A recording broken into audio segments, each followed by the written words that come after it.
dándole soluciones a los asuntos nacionales e internacionales actualizados. En 3 puntos. Buenas noches, amigos televidentes. Hoy es jueves y como todos los jueves tenemos el conversatorio económico obligado de todos los jueves. Hoy con Luis Manuel Piantini, vicegobernador, ex vicegobernador del Banco Central por muchos años, un gran economista y un gran conocedor de la realidad económica de la República Dominicana. Luis Manuel, bienvenido a tu programa y al conversatorio. Bueno, muchas gracias, Javier. Como siempre, un gran saludo al pueblo dominicano y que Dios me lo bendiga y me los cuide dentro de todo esto. Esto que viene por ahí. Todo esto. Todo esto. Vamos a ponerle apellido. Todo esto. ¿No? Bueno, Luis Manuel, yo entiendo que debemos de comenzar en lo que es este conversatorio con lo que fue el informe del Fondo Monetario Internacional que salió justamente esta semana. Sí. Cómo va a crecer la economía dominicana, cuáles son las debilidades de la economía dominicana y cuáles son también las fortalezas de la economía dominicana. De un organismo como el Fondo Monetario Internacional, que es más fiscalizador y en un momento determinado asesor de todos los países miembros en el Fondo Monetario Internacional. Sí. En primer lugar, conozco un poco el fondo porque estuve trabajando 7 años allá. Fui director ejecutivo alterno en un periodo y en otro había sido asesor de director ejecutivo. El Fondo Monetario es una organización que tuvo su época privilegiada de tener el control de las informaciones, porque no había esa transparencia que hay ahora en las economías, ¿no? Tuvo una época brillante con muy buenos economistas.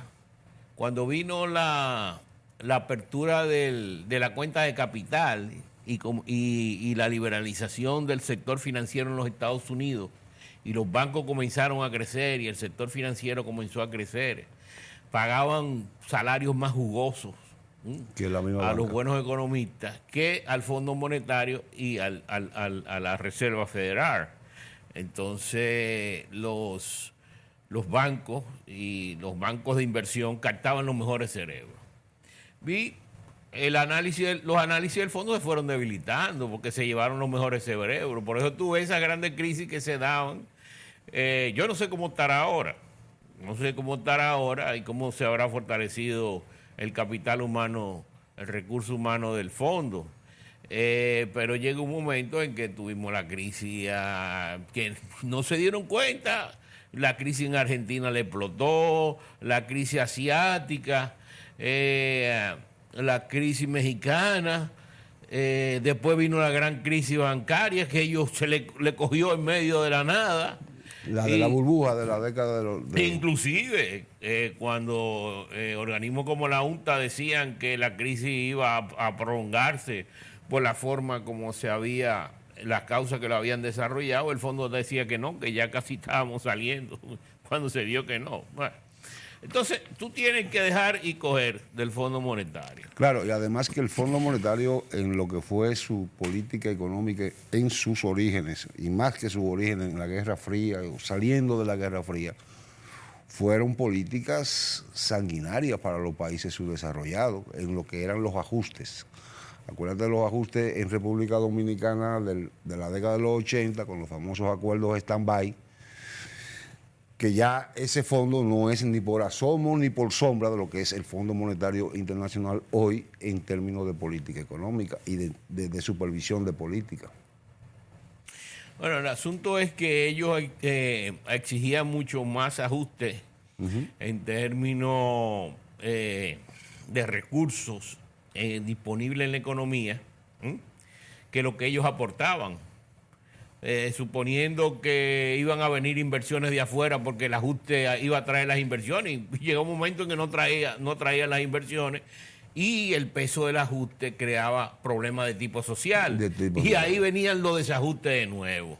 Nosotros tuvimos el privilegio y la virtud de que las crisis que se provocaban en este país era básicamente también porque el dominicano se ahuyentaba viendo las malas políticas y entonces salían del país esos capitales. Entonces, cuando se restablecía de nuevo la estabilidad y la confianza, volvían otra vez los capitales. Y nosotros, yo le llamé a eso la economía del mori viví. Del mori viví, ¿por qué? Porque cuando el Estado le ponía la mano, la planta moría. Pero cuando tú dejabas de ponerle la mano, la planta se abría, ¿no? Se oxigenaba. Y eso es la economía. Lo que nos pasó aquí en la década de los 80 y en la década del 90, eso fue grandemente. Bueno, el acuerdo el primer acuerdo que yo me acuerdo fue el del stand-by de Salvador Rey Blanco. Después fue el acuerdo sombra, pero realmente aquí en la década de los 90, hubieron crisis económicas muy fuertes, más fuertes que la del 82. Naturalmente. Y sin embargo se sintieron menos que el 82. Nosotros tenemos que hacer una historia de eso, porque fíjate lo que pasa, pero no nos salgamos de lo que tú hablabas del Fondo Monetario. Mira, porque es que hay temas muy interesantes en la economía dominicana que muchas veces no se abordan. Pero aquí el problema es que economías buenas la han desajustado. Y ese es el problema.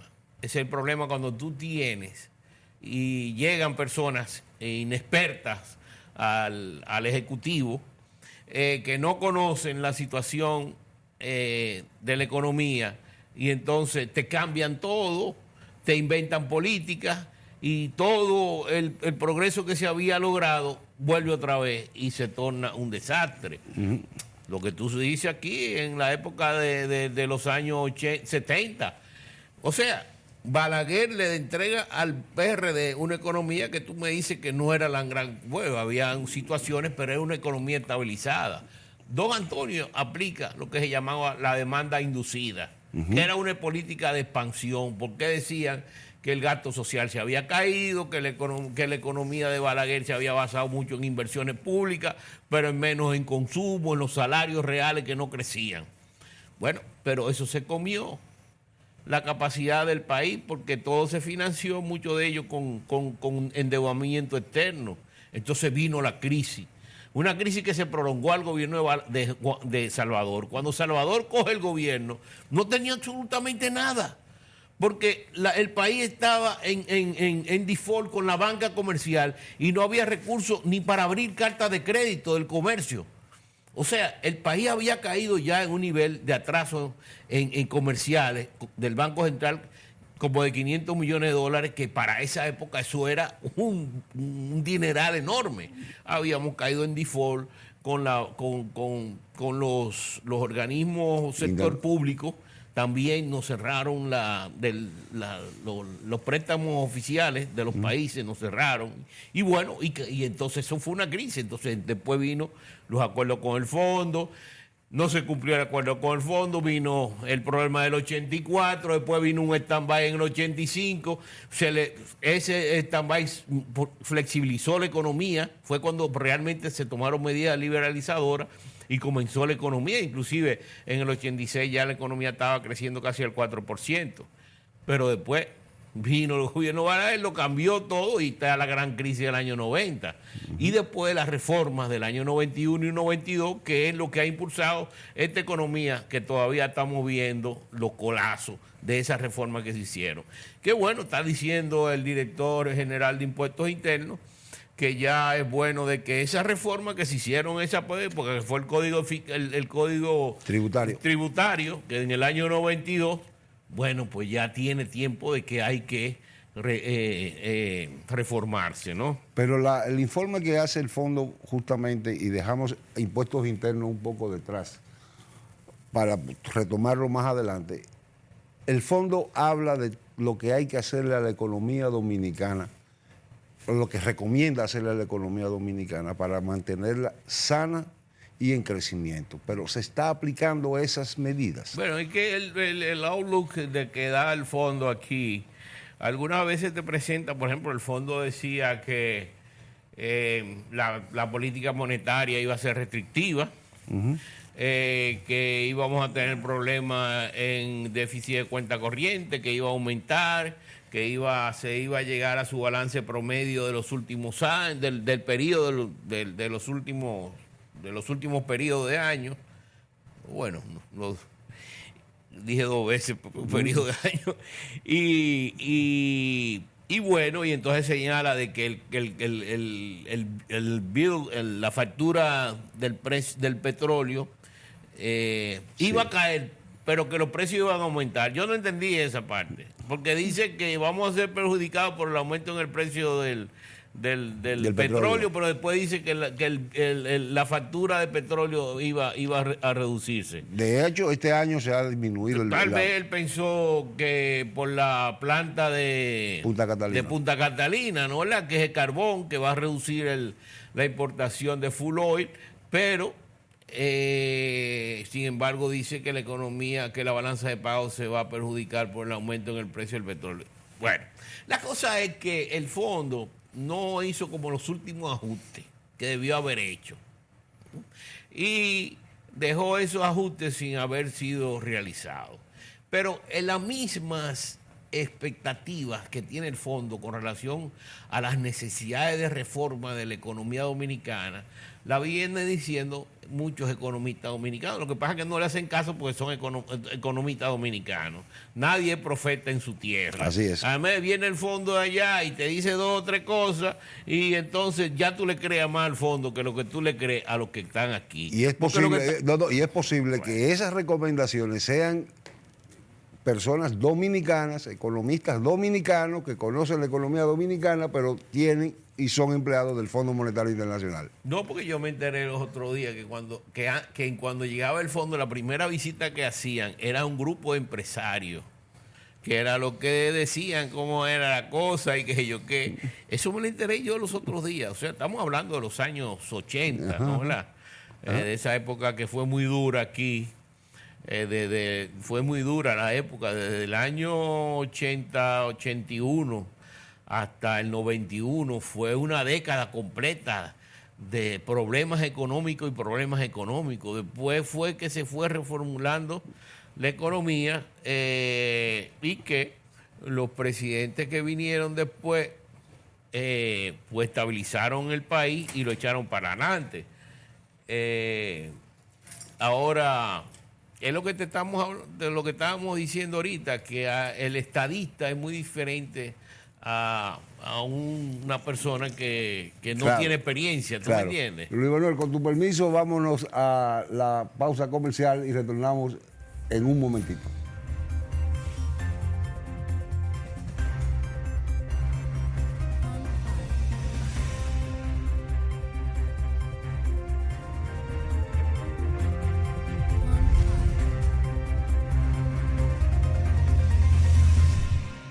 Y continuando con su programa en 3 puntos, en el conversatorio de economía de todos los jueves, no podía faltar el director del programa, ¿no es así, Flavio? No, pero ustedes son una estrella.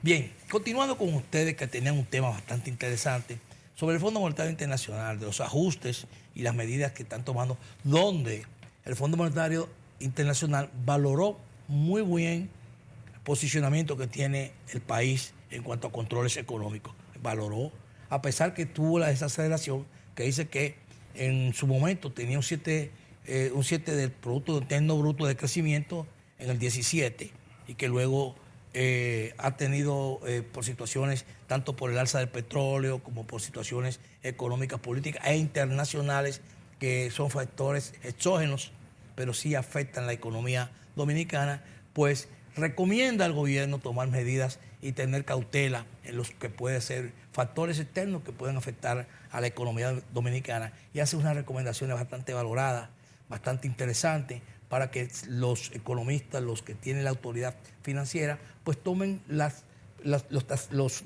pronósticos que está dando el Fondo Monetario Internacional para que la economía siga siendo sana, a pesar de las amenazas. Las amenazas están ahí. En un mundo globalizado donde uno arrastra el otro. Entonces hay que tener esa economía bastante con la lupa puesta para poder tener esos sensores. Y a la vez Ayer estábamos en el almuerzo de la Cámara Americana de Comercio, donde quien fue la persona que dio la charla, lo que fue Magín Díaz, el director de Impuestos Internos, que también habla de la economía y está hablando de reforma. Me gustaría que don Luis Manuel nos hablara de lo que el director de Impuestos Internos dice, que él va a tomar las medidas necesarias, que va a ser integral, una reforma integral, pero con ningún tipo de matiz político, ningún tipo de matiz de presión. Me gustaría que usted nos diera a conocer qué opinión le da lo que fue esa disertación del director de Impuestos Internos. Bueno, yo desgraciadamente no estuve presente en la exposición de Magín y solamente vi lo que señala los medios de comunicación. Pero él está expresando lo que venimos expresando hace un tiempo. Por ejemplo, el esfuerzo que él ha hecho en términos de administración es lo que realmente ha aumentado en puntos porcentuales del producto la presión tributaria, que llegó en algún momento a estar en 13 y ahora está alrededor del 15. Sí. O sea, pero él señala que el código necesita ajuste tanto para transparentar y controlar el gasto, como para ampliar la base impositiva y naturalmente mejorar la presión tributaria y de que el país pueda reducir el rápido crecimiento de la deuda que está teniendo en términos de la deuda pública. Ahora bien, eso es un trabajo que va a tener que hacer un trabajo muy fino. Primero, aquí se pagan muchos impuestos. O sea, tú no puedes hablar de reforma pensando que vas a poner más impuestos. ¿Por qué? Aquí se paga casi la tasa máxima que se paga a nivel de los países de América Latina. Inclusive se paga menos que en los Estados Unidos, porque en los Estados Unidos se está pagando un 21, aquí se está pagando un 25 de impuestos sobre la renta, ¿no? Un 27. Un 27, eso ya Sí. tú ves. Y en los Estados Unidos se está pagando un 21. O sea, en términos del ITEVI, aquí se paga un 17. 18. Bueno, yo creo que el país que más, no sé si Uruguay podría estar en un 20, un 22, pero los máximos dentro de esos impuestos al valor agregado está la República Dominicana. Aquí se paga el impuesto más alto a los combustibles de todo el área del Caribe y Centroamérica. Aquí se paga el impuesto más alto que hay a las telecomunicaciones en toda esta zona. 32. Aquí se paga el impuesto más alto que hay a los pasajes, siendo un país turístico y una isla. Totalmente. Para tú salir de aquí tienes que comprar pasaje y ve para que tú veas lo que te quitan comprando un pasaje. O sea, aquí llega un momento en que el sistema tributario es abusivo. Totalmente. Ahora, si tú me dices, bueno, pero que la presión tributaria, bueno, pero la presión tributaria, eso es responsabilidad de las autoridades, de perseguir a los que no pagan, no del que está pagando sus impuestos, que entonces tiene que pagar más impuestos porque el otro no paga. Entonces yo creo que en esas condiciones que tiene que darse aquí, ahora que hay mucho subsidio a una serie de sectores que hay que evaluar, sí. Ahora tú tienes que evaluar la zona franca y no pensar que a la zona franca le vas a quitar todas las motivaciones que tienen, porque es el único sector Los incentivos. que está creciendo, Claro, el sector sí. industrial, Así es. no está creciendo el otro. Así es. El otro tú no ves una gran empresa inaugurada en los últimos 10 años. Aquí tal vez metalmecánica, la parte de las varillas, esas son que se han hecho una multinacional y fíjate, son dependientes de alto nivel de energía y tú me dijeras que un país con un nivel de energía tan caro y con falta de energía, sin embargo, la última multinacional que tenemos es esta. Gerdau. La Metaldón. Pero hay una pregunta. Metaldón. Sí, que es de una brasileña. Sí, es brasileña. Brasileña que está en todo. Los Vicini. Sí, sí. El grupo. Pepín. Sí, pero es una multinacional, Gerdau. Gerdau es brasileña. Pero, entonces, Luis Manuel, es verdad lo que dices porque todos lo sentimos en el bolsillo. Pagamos todos los servicios, todo lo más caro. ¿Cuál sería la solución de una reforma tributaria en la República Dominicana? ¿Cuál sería para ti una reforma tributaria justa? Yo creo que facilitarle la vida a los que no están pagando, o sea, no ponerle presión sobre un nivel de tasa tan alta como pagan los que pagan, pero sí estimularlo a que se vayan... un incentivo que se les dé. Sí, legalizando en el mercado, ¿no verdad? O sea, que estas pequeñas y medianas empresas se vayan legalizando, darle asistencia contable, asistencia de cómo llevar sus libros, porque también es que no tienen el apoyo, no tienen la organización y entonces pues carecen de la capacidad para poder responder a una exigencia que le demanda la presentación de un impuesto cada mes, que tienen que hacer tal detalle, que tienen que quitar esto y sumar aquello. O sea, simplificarle la vida a eso. Allá el director de impuestos internos también habla de ampliar la base impositiva. Sí, en base es eso. Ahí voy. Que eso es lo que es ampliar la base impositiva, sí, eso mismo es. que es el punto donde está. Entonces, en ese marco de acción, lo que dice es que muchos que no están dentro del régimen impositivo, abarcarlo para que puedan realmente pagar los impuestos y hacer las obras de desarrollo que necesita el país.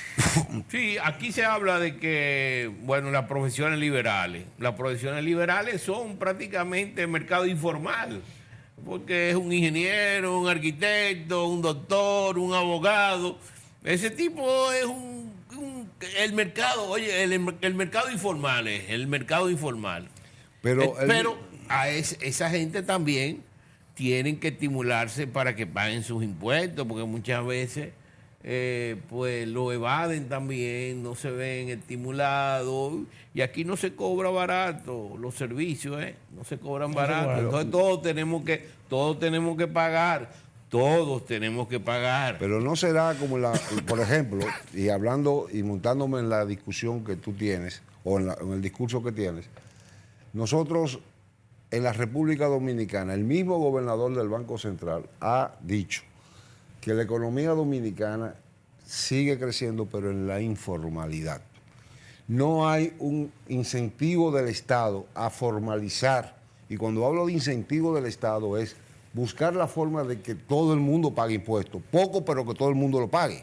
No que que pocos paguen muchos impuestos. Exacto. O sea, sino que muchos paguen menos impuestos. Exacto. Entonces, ese sería lo ideal, pero aquí hay impuestos que no están ahí, molestan y sin embargo, siguen ahí porque es un problema de la velocidad, del Estado.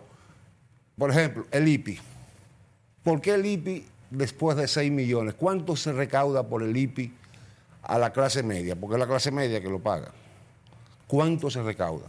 Mira, el IPI... ¿Por qué no, una idea, ¿por qué no se modifica y darle una exención impositiva a todas las personas que tengan una vivienda, no importa lo que cueste, sin IPI? Ahora, si tienen otra vivienda o otra propiedad, ponerle el impuesto que sea correspondiente.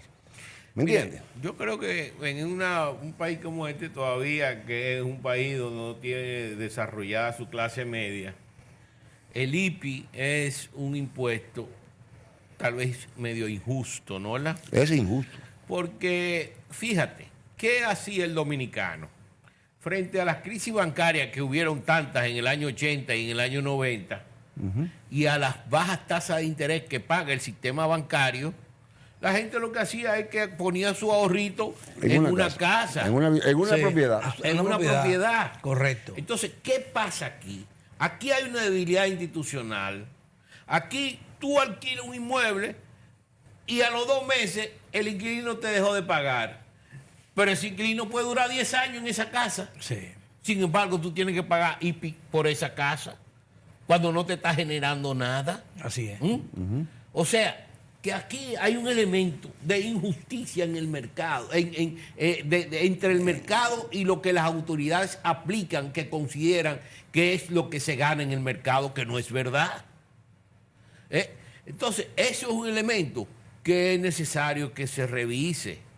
porque es muy pesado para gente que lo que ha hecho en su vida es acumular ahorro para tener Una defensa. una defensa en términos de un alquiler. Es así. O dos alquileres, que esos son sus ingresos. Totalmente. Y más cuando aquí no había seguridad social, Sí, así no es. había pensiones. Totalmente. Ese era el como le llaman. La caja de alcancía. ahorro. La alcancía del pobre. El cochinito, El cochinito. del campesino, Sí, ¿no? sí. Era eso. La caja de ahorro. Vamos, con su permiso, don Luis Manuel, a nuestra segunda pausa comercial para continuar con estos temas porque son de alto interés para todos.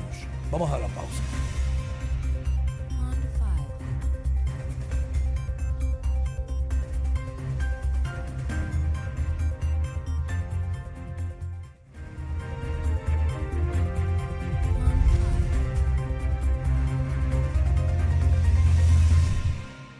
Ven, amigas y amigos, continuando con su programa en 3 puntos y llevando todos estos temas económicos que afectan y también favorecen a los países. Don Luis Manuel, hemos visto el crecimiento bancario cuando presenta su lista de activos, el crecimiento y los beneficios que están teniendo cada día más sorprendentes. Vemos las filas en los cajeros, vemos las filas de manera personal en los bancos, a pesar de tener toda una información digital, y vemos un boom con las tarjetas de créditos. ¿Qué está pasando con la banca? ¿Cuál es el crecimiento que está teniendo? ¿Qué lo soporta? ¿Por qué se está dando tanto en ese sector un crecimiento tan exagerado, diríamos así? Pero fíjate, cuando se da la crisis bancaria, los bancos se capitalizan con los intereses que le paga el Banco Central a través de la compra de la emisión de bonos, ¿verdad? Para absorber toda la liquidez que se dio, pues el Banco Central emitía bonos al 60%. Los bancos cogían ese dinero, en vez de canalizarlo a préstamos, lo ponían en bonos del Banco Central y se capitalizaban. Sí. Y fue una rápida capitalización. O sea, mientras el sector público asumía una deuda que era originada por el sector privado, porque fue la banca, de 11.000 millones de dólares que le cuesta ahora, entonces los bancos se privatizan con los recursos públicos también. Mira cómo es la cosa. Bueno, pero, entonces, ¿qué pasa? Fíjate, que es una de las cosas que más me ha extrañado a mí. Yo estaba leyendo hoy a este economista que es asesor del Banco Central, que fue Julio. su gerente o algo, Rolando Reyes, que escribe, que es un tema que veníamos nosotros comentando hace tiempo, de que el Banco Central, las medidas estímulo que estaba dando, con la bajada de la tasa de interés, 75 puntos, la expansión de casi 40.000 millones Sí. en recursos En recursos. del caja legal, Del caja legal. era un estímulo para que la economía recibiera recursos y se dinamizara. Pero ¿qué pasa? Que no ha bajado nada de la tasa de interés. No bajó Mientras nada. bajó la tasa de interés en el Banco Central, los bancos La pasiva, lo que no suben la tasa activa y bajan la tasa La pasiva, pasiva, para correcto. ampliar su margen de intermediación. Así Entonces, naturalmente, la gente lo que hace, por eso que tú ves ese nivel de depreciación en la tasa de cambio, es que la gente se va, al bajarle la tasa pasiva, que es lo que ellos reciben, porque es pasiva para el banco, pero activa para ti, que tú estás recibiendo ese dinero de tu ahorro, de tu certificado financiero que tú colocaste. Si te baja la tasa de interés y el certificado venció ahora, tú dices, no, espérate, que hay una devaluación que está más rápida que lo que está mi tasa de interés, déjame bajar mi cuarto y cambiarlo de dólar. Y eso es lo que está pasando. Pero eso es dañino. Ahora, eso es dañino. Eso es dañino. Y eso es un daño que se está haciendo ahora. ¿Por qué? Porque se está estimulando al ahorrista a cambiar su dinero en pesos por $1 sin haber necesidad, porque la reserva del Banco Central está bollante en dólares. Pero es una artificialidad que han creado los bancos en el sistema cambiario y en el sistema financiero. Y entonces no está fluyendo el dinero al crédito, porque ahí mismo dice este señor que se ha reducido la cantidad de préstamos en el mes de agosto. Totalmente. O sea, que tú estás viendo lo contrario de lo que el Banco Central estaba estimulando, ¿no? Claro. ¿Por Claro. qué? Por una reacción de acción de los bancos. que no estuvo en coordinación, sino que lo que quieren es ampliar su margen y tener mayor ganancia. Entonces, Los bancos tienen que pensar un poquito más, porque los bancos han comido mucho de los recursos públicos. La ¿tú decisión entiendes? O del sea, Banco es Central. verdad. Entonces, en momentos como estos es necesario que... totalmente, la decisión del sector financiero de otorgarle el derecho o otorgarle una resolución que los bancos sean que manejen las divisas, porque antes no eran los bancos, Era el Banco Central. era el Banco Central. Entonces, los bancos ahora mismo son los que manejan y controlan prácticamente. A veces tú vas que no tienen, no tengo ya, no ponen la demanda. Entonces, eso no ha hecho que esa especulación, que hay una especulación hacia al alza todo el tiempo, sea a través de esos controles que están teniendo no el Banco Central, sino los sectores, los agentes bancarios y financieros externos. Bueno, el departamento cambiario de la banca también es un departamento que tiene margen de ganancia bueno, o sea que en las operaciones cambiarias, pero yo no solamente son las operaciones cambiarias aquí, también en las operaciones de cambio con el exterior, en sus operaciones comerciales. Pero eso del mercado cambiario lo que hay es que perfeccionarlo un poco más, tal vez. Yo creo que la forma como el Banco Central lo maneja está muy bien manejado, porque es una economía muy estrecha. Aquí hay mucho capital que tiende a especular en un momento determinado. Entonces tú no puedes dejar eso muy a la flexibilidad, a la ligera, ¿no? ¿Verdad? Es un mercado muy sensible, ¿no? Es Y sensitivo. los precios reaccionan a la sensibilidad de la tasa de cambio. O sea que si tú tienes un movimiento de la tasa de cambio, posiblemente eso va a repercutir en tu nivel de inflación y eso es un problema social para el país, para el gobierno y para el propio persona que está reduciendo su capacidad de compra. Entonces, hay un detalle por lo que tú acabas de decir, Luis Manuel, es que en República Dominicana no podemos hablar de un libre mercado, de una libre competencia, porque si te están dando los incentivos, todos los elementos para que tú te metas en una competencia, no se está dando en el sector bancario en la República Dominicana. No, lo que posiblemente no haya una libre competencia, porque No, tú hay una tienes un mercado prácticamente que podría ser oligopolio, donde 3 bancos te controlan el 70% de las Operaciones. actividades pasivas y activas, ¿tú entiendes? Entonces ahí te manejan, pero lo más extraño de todo es que en esto el Banco del Estado, que es el Banco de Reserva, es el que debería servir de líder en las políticas que está tomando el gobierno y el Banco Central. Claro. O sea, es el primero que debería estimular una caída en la tasa de interés de los préstamos, el más agresivo en el mercado en términos de eso. Pero tal vez son gente que reciben sus bonificaciones a base de la ganancia que tienen, ¿tú me entiendes? Porque las ganancias son leoninas también. En términos financieros, totalmente lo que se la cuchara grande la sirven los bancos, tanto con las tarjetas de créditos como también con los propios intereses que te están cobrando. Aunque realmente hay tasas favorables ahora que se han dado en los términos de consumo, porque entonces el consumo tiene tasas más favorables que los préstamos que van a la producción. Entonces es un tema que siempre... No hay financiamiento a la producción. Y si lo hay, son altísimos los préstamos. Es una situación bastante contraproducente. Sí, este muchacho Alejandro Fernández presentó en estos días unos cuadros realmente interesantes sobre los préstamos y su nivel de eficiencia por sectores, ¿no? ¿Verdad? Aquellos sectores que tenían un mayor porcentaje de préstamos en clasificación C, D y E.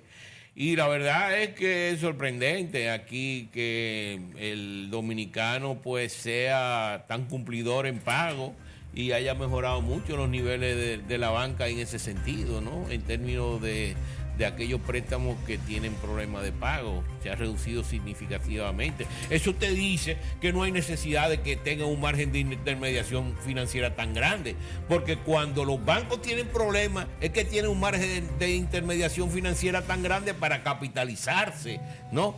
Pero si aquí la banca es fuerte, tú no tienes que tener esos niveles de margen, que también lo dice el Fondo Monetario. El Fondo Monetario hace hincapié en eso, en que hay un margen de intermediación fuerte aquí en este país. Así Pero es. en todo, Sí. en todo. Bueno. En Bueno, todo, porque también en todos los sectores. antes de irme, yo quería mencionarte lo que dijo Omar Benítez con relación Vamos a al ver, problema del agua dale un minuto, con el en problema este del agua. país. Vamos, Tú sabes tenemos- que de 35 presas, Balaguer construyó 30.